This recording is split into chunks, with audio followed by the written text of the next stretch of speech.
Olá, você que acompanha o site Notícias Agrícolas, estamos de volta com mais um episódio do nosso podcast, do Grão a Barra Podcast, esse é o podcast voltado aí para os setores de cacau e chocolates, né, principalmente aqueles chocolates mais artesanais, né, os denominados Bean to Bar, Tree to Bar, ou seja, chocolates que vêm desde a árvore até a barra, passando aí, né, dando um maior empoderamento para os produtores rurais, ou do grão à barra, né? Quando são os chocolateiros que tomam a dianteira diretamente ali com os produtores rurais, né?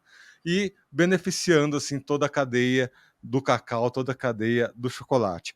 Vocês que acompanham aqui do podcast, vocês sabem, né, que esse movimento ele prioriza muito, né, os alimentos naturais, ingredientes naturais e até mesmo, né, um grande movimento para diminuir a quantidade de ingredientes alergênicos, né, que estão presentes aí nos chocolates, incluindo aí glúten, lactose e enfim. A gente vai entrevistar aqui Larissa Ludwig, da Cocoa, que tem mais ou menos essa proposta de diminuir os alergênicos dentro dos chocolates. Larissa, seja bem-vinda aqui ao Do Grão à Barra Podcast. Muito obrigada pelo convite. Na verdade, o propósito não é mais ou menos diminuir, é totalmente diminuir. A Cocoa, a principal proposta dela é trazer chocolates com o menor número de alergênicos possível, para poder atingir aí cada vez mais a necessidade das pessoas, né? E Larissa, conta um pouquinho da sua história. A sua história está completamente relacionada, né, com essa proposta de tirar completamente os alergênicos aí, no caso, né, dos derivados de cacau, derivados de chocolate. Conta um pouquinho sobre essa história e a história da Cocoa. Certo.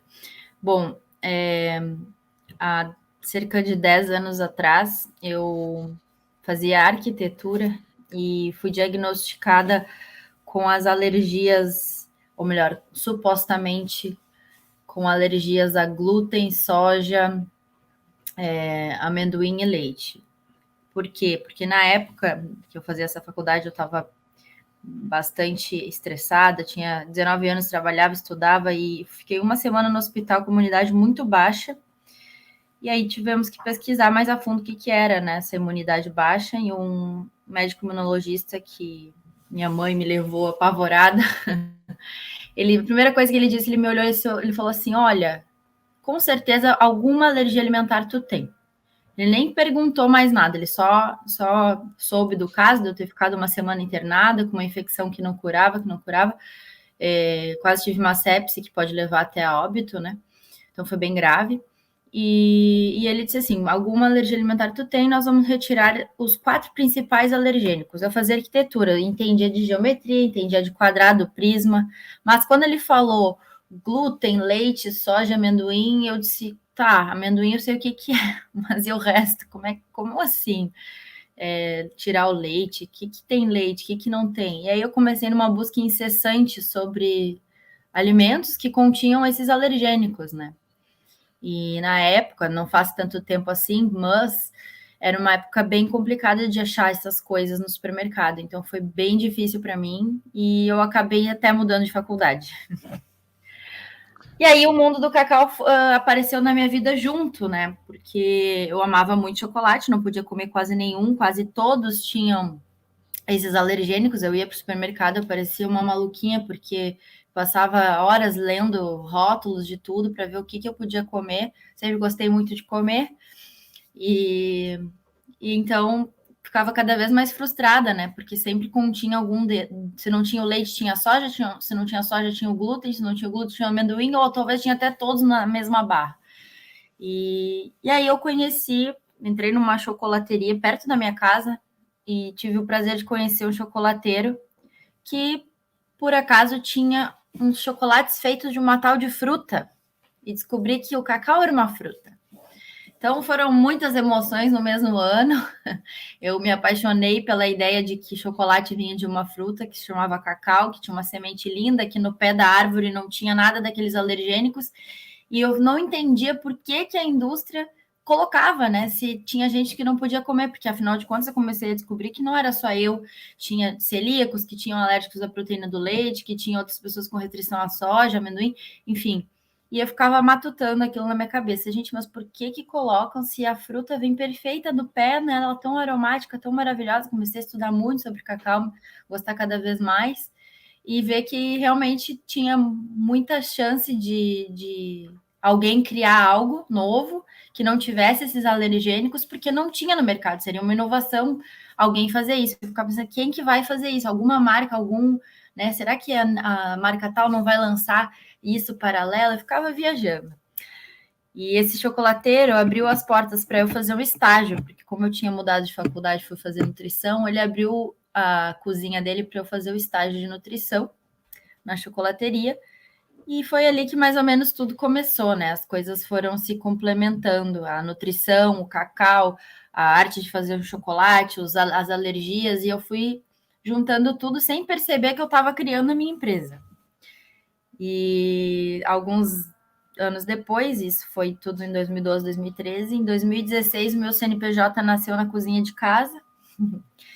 Eu tinha já escrito várias das receitas e consegui testar a primeira delas, que foi a mais desafiante, que foi de chocolate branco, né?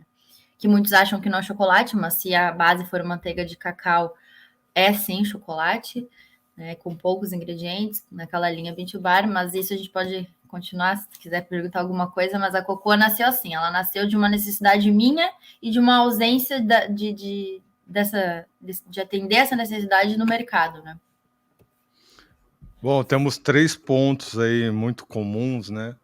O primeiro é com relação à intolerância a alguns alimentos, né. Você comentou, né, que muitas pessoas estão buscando cada vez mais por necessidade também, né. Eu sou uma dessas pessoas, ao longo dos últimos 2 anos desenvolvi uma certa intolerância a glúten, ainda bem que, né, acabei conhecendo todo esse pessoal do Bean to Bar, que tem essa proposta, né, de não ter alergênicos ou diminuir muito, né, a presença de alergênicos dentro dos alimentos, porque só quem passa por isso sabe, né, o quanto isso abala, né, o organismo, o quanto isso abala a nossa imunidade, enfim, E a coisas que saúde acabam mental, acontecendo. né? Exato, né, o psicológico pega bastante também. É que é exatamente isso que você falou, né, ir no supermercado, ver, né, no meu caso, era um produto que eu gostava, que eu tinha, né, a prática de, por exemplo, comer um pão ou uma macarronada e de repente tem que tirar isso da vida. Ou até mesmo escolher melhor o chocolate que você vai comer, enfim. O outro ponto, né, é a questão da fruta. Né? Encontrei cacau, né, aqui no supermercado aqui de Campinas, levei para casa, isso foi ontem, né, anteontem. Levei para os meus filhos conhecerem, eles ficaram doidos, né, com a fruta e tudo mais.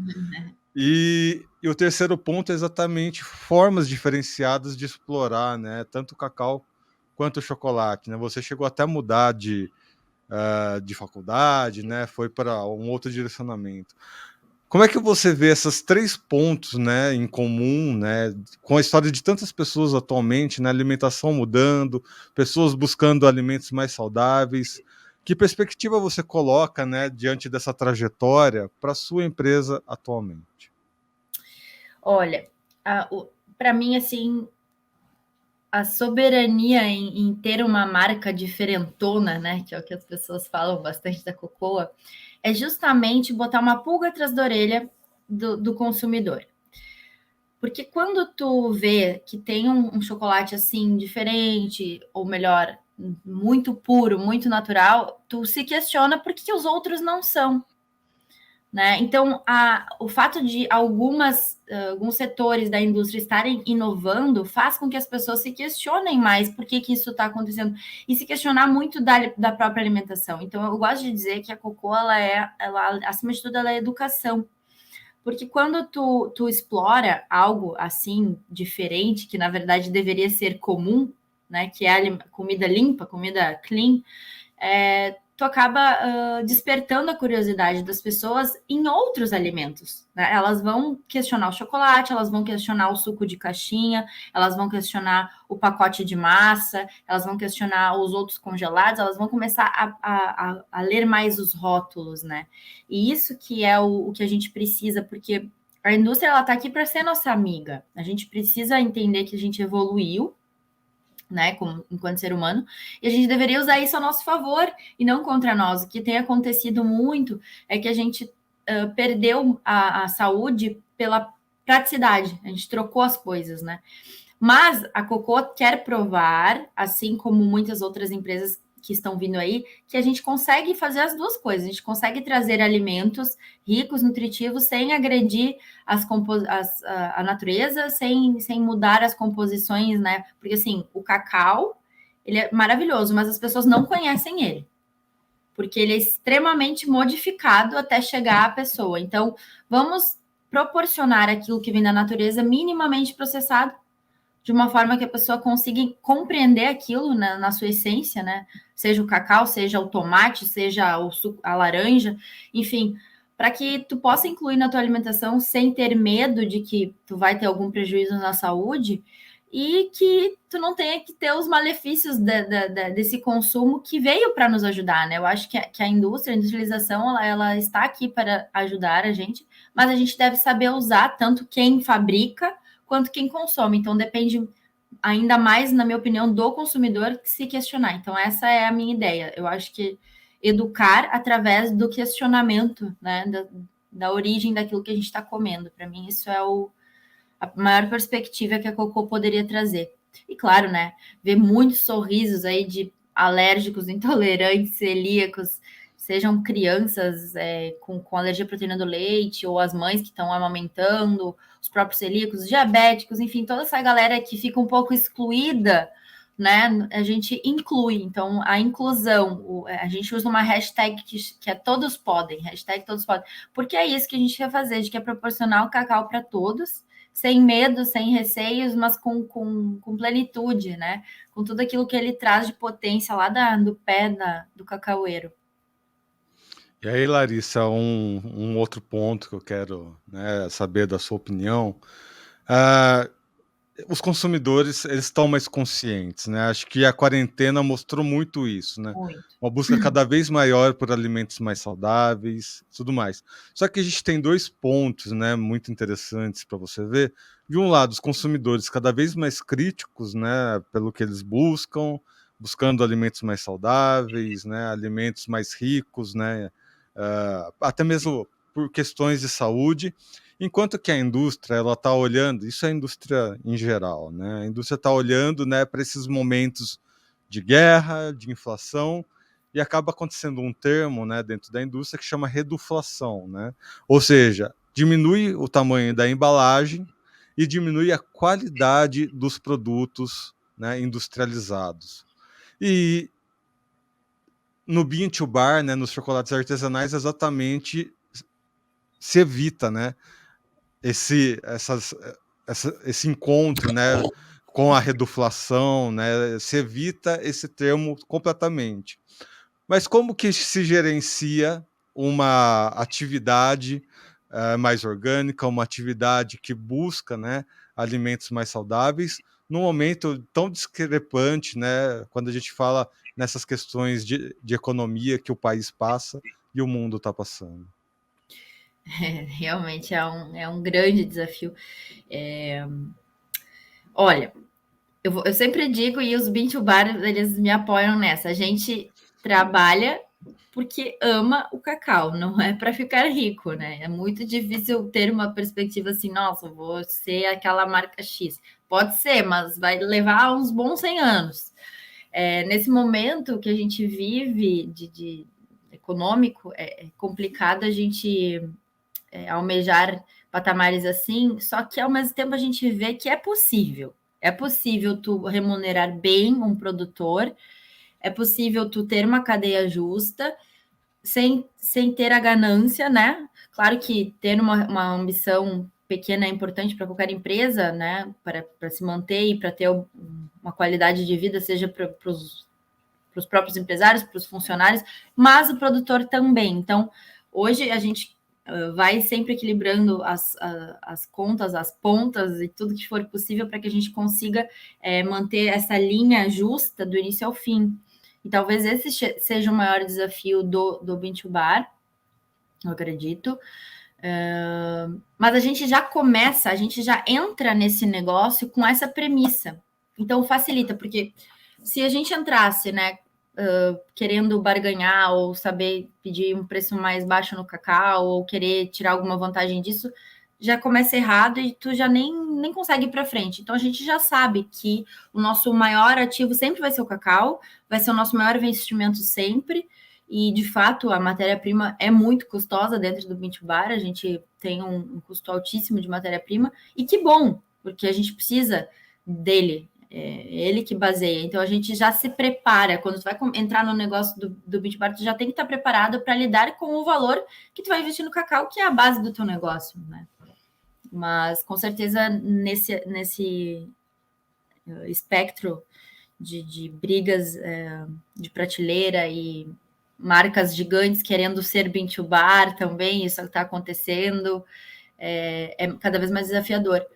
Mas recentemente a gente esteve numa feira agora, a maior feira da América Latina de produtos naturais, se chama Naturaltech, e é tão bonito ver a quantidade de gente preocupada com isso, preocupada em apoiar isso. Então eu acho que depende pura e unicamente da persistência, né, desses primeiros aí Bean2Bar que estão surgindo no Brasil, porque eu acho que é só o começo, e de realmente valorizar a cadeia, valorizar o cacau como um artigo de luxo, eu diria.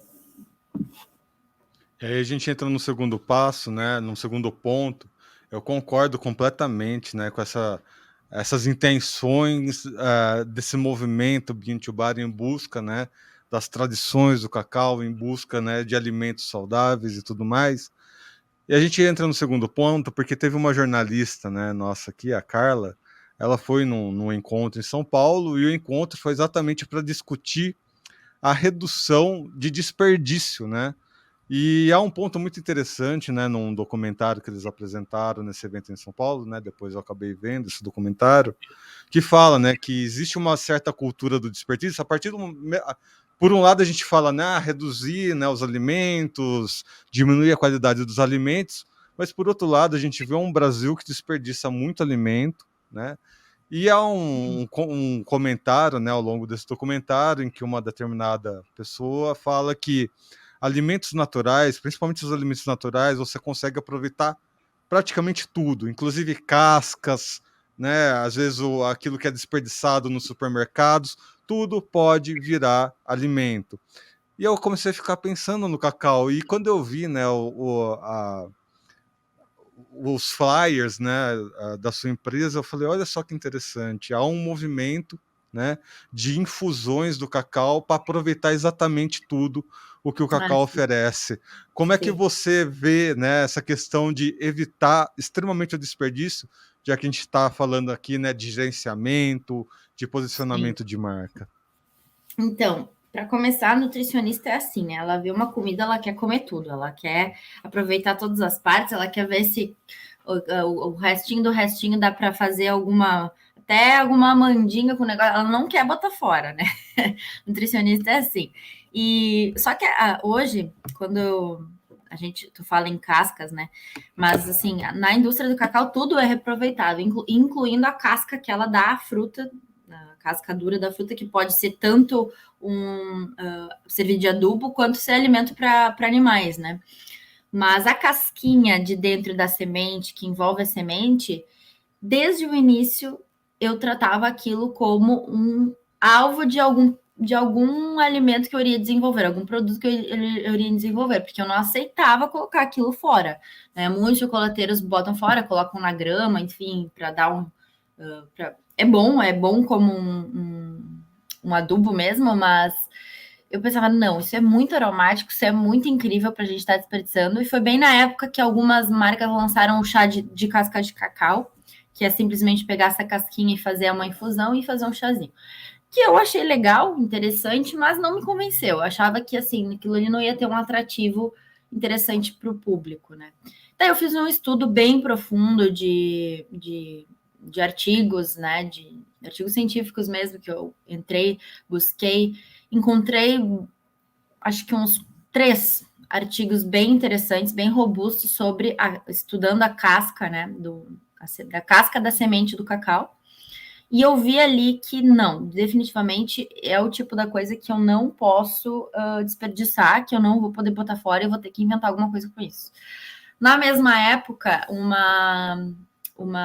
a minha sócia, ela falou, Larissa, eu voltei aos Estados Unidos e lá tinha uma bebida incrível feita de cacau. Daí ela me deu a bebida para eu provar, o pacote da bebida, e eu disse, olha só que interessante. Só que essa bebida tinha uma composição diferente da que eu supostamente faria.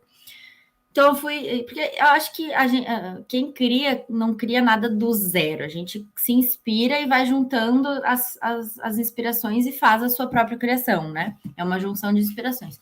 Então, eu pensei naquilo, juntei os estudos, fiz a conta de que, bom, a casca ela é interessante por isso, isso e aquilo, principalmente pelo teor de teobromina, que é o que dá o nome para o fruto, né? Teobroma cacau. E, bom, vou lançar então um produto parecido com esse que ela me mostrou que eu gostei muito, mas que aproveite ainda as cascas. E aí a gente deu aí a origem à bebida de cacau, que é o Cacau Brew, que é uma bebida composta pelas cascas, pelas sementes e pelas nibs. Isso vai depender muito da safra que eu recebo, mas ela sempre vai ter um teor X de gorduras, de fibras, de cascas, padrão que eu consegui encontrar para que a bebida ficasse com um corpo interessante, com sabor, com aroma, né? Não ficasse nem um chá. A gente diz que não é nem um chá, nem um café, é uma bebida de cacau. E deu super certo, ela faz o maior sucesso, porque assim, vamos combinar que não tem como ser ruim algo que é feito da semente de cacau. A semente de cacau ela é muito cheirosa, muito aromática, muito saborosa, então não tinha como dar errado, sabe? Daí a gente acabou fazendo essa cadeia completa, então a gente não tem desperdícios nenhum da semente do cacau. Inclusive, quem quer espantar esse friozinho, né, que tá chegando aí, né, no inverno, além, né, de ser um alimento, de ser uma bebida quente e tudo mais, tem vários benefícios que trazem, né? Sim. Não só, né, o chocolate, enfim, mas todas essas propriedades do cacau trazem benefícios para a saúde. Você que é nutricionista, o que você pode trazer aqui para gente com relação a isso? Bom, como eu falei, né, nesses estudos que eu li, a maior ênfase dada foi a teobromina. A teobromina é uma metilxantina, uma substância parente da cafeína, a cafeína também é metilxantina, porém a teobromina ela tem uma ação diferente da cafeína no nosso organismo. A cafeína ela vai agir no nosso sistema, principalmente no sistema nervoso, ela vai trazer aquela energia, aquela sensação de energia mais rápida, vai aumentar o fluxo da corrente sanguínea, porque ela é um vasoconstritor, né? Então a nossa pressão vai subir um pouco, a gente vai ficar agitado, mas isso a longo prazo, e às vezes até a curto, pode ter alguns malefícios. Nós já sabemos que o consumo excessivo de cafeína não é tão interessante assim, porque a gente tem receptores no cérebro ali que podem depletar pelo excesso, como todos os excessos. Ela é uma substância que pode viciar, diferente da teobromina, porque tudo aquilo que lida com o sistema nervoso é muito delicado para a gente incluir em doses altas no nosso dia a dia, né? Então, a cafeína, ela é terapêutica até certo ponto, e se ela tiver uma boa procedência. Então, tem que ser um bom café, né? Estou falando da cafeína para fazer o contraponto. Um bom café, numa quantidade ideal, uma torra X, enfim. Já a teobromina, ela tem uma ação no sistema cardiovascular. E ao contrário da cafeína, que é vasoconstritor, o que é vasoconstritor? Que aperta nossas veias. Estou falando bem didático, né?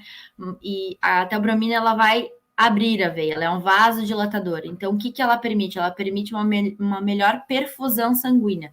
O sangue consegue correr melhor nos órgãos e a gente se sente mais energizado naturalmente. Porque pensa assim comigo, tu tá com aquela tensão, com aquela pressão. Se tu vai lá e consome algo que vai aliviar, que vai abrir as tuas veias, que vai fazer teu sangue circular melhor, teu coração bombear melhor o sangue para os órgãos, não é maravilhoso?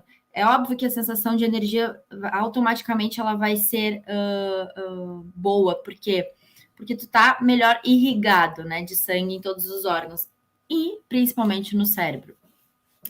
Por isso que a gente diz que a teobromina ela é mais interessante do que a cafeína para ter energia. E na nossa embalagem a gente coloca que é energia inteligente. Então, eu gosto muito desse princípio. E a teobromina, junto com os antioxidantes do cacau, se torna um potente aliado na saúde cardiovascular, porque os antioxidantes naturalmente fazem bem para o nosso coração, para o nosso sangue, para a nossa saúde, e aí a teobromina vem lá e potencializa esses efeitos. Então, é uma dupla dinâmica, eu diria, que já existe há muitos anos, desde os astecas e maias. Eles sábios sabiam que o cacau deveria ser utilizado como uma bebida de poder, que era naquela época, né? E isso eu também dei uma estudada para ver se era mito ou se era verdade, e de fato é verdade. Tem muita história datada de que era uma bebida utilizada pelos reis para que eles tivessem mais energia, que eles conseguiam passar muito tempo sem comer, porque a gordura do cacau também alimenta. Enfim, então ela tem realmente benefícios milenares, que não sou eu, Larissa, aqui, que estou dizendo, mas são muitos estudos, muitas histórias, e de fato, quem bebe, quem experimenta, consegue dizer isso com as próprias palavras, né? É uma inovação que não é tão nova assim, ela já está aqui há muito tempo, a gente só precisa valorizar um pouco mais e conhecer. Bom, quem busca aí alimentos funcionais, fica essa dica, dá uma buscada lá no Cocoa que você vai encontrar aí todos esses produtos, né? Bom, Larissa, eu agradeço demais a sua presença aqui conosco, né? Deixa aqui um último espaço para as suas últimas considerações. Certo. Bom, eu acho que toda conversa sobre cacau é sempre válida, e para quem nunca teve a oportunidade de experimentar algo que é genuíno da fruta, que experimente, que entenda de verdade o que é um chocolate. O chocolate não é um vilão, o chocolate de verdade, né? Ele não é um vilão, ele não faz mal, ele não vai te deixar com doenças metabólicas, com diabetes e outros problemas recorrentes do açúcar, né? Mas, pelo contrário, ele vai te trazer saúde. Eu como cacau há exatos 10 anos, desde que eu tive a minha triste notícia de alergias a alguns alimentos, e isso me apresentou a melhor fruta desse planeta, que eu sou eternamente grata às minhas alergias, porque hoje eu considero que eu tenho um suplemento diário, né, de energia, além de teobromina, o cacau ainda tem minerais interessantes, magnésio, cobre, manganês, zinco e fibras também importantes, boas gorduras, enfim, ele é uma fonte riquíssima. Então fica o convite para quem nunca experimentou algo feito de cacau de origem, que experimente, né? Tem muitos chocolates de qualidade, a Cocoa tem várias opções, a gente tem 3 chocolates intensos, chocolates sem açúcar, chocolates brancos, que são chocolates de verdade, que são feitos de castanha, que também é um alimento maravilhoso. Enfim, fica o convite para conhecerem esse novo mundo, que na verdade é um caminho sem volta. Muito bem, conversei aqui com a Larissa Ludwig, lá da Cocoa. Mais uma vez agradecer a presença dela aqui conosco. E é isso, né, pessoal? Essa volta, né, pela busca de alimentos mais saudáveis, alimentos funcionais, essa preocupação com a saúde tem que ser constante, né? E os alimentos, o agronegócio, né, e aí incluindo o setor do cacau, faz parte, né, dessa busca por alimentos saudáveis. Isso é uma parte importante que temos que mostrar cada vez mais e mais para as pessoas entenderem que estamos aqui trabalhando para trazer saúde para todos, né, da melhor maneira possível. Muito bem, amigos, estamos em todas as redes sociais. Sigam a gente no Facebook, no Instagram, no Twitter. E você que acompanhou essa entrevista aqui pelo YouTube, lembra de se inscrever no canal, ativar o sininho e deixar o like para que cada vez mais pessoas recebam os nossos conteúdos e assim se tornem os produtores mais bem informados do Brasil. Eu vou ficando por aqui. Até o próximo episódio do Grão a Barra Podcast. Até lá.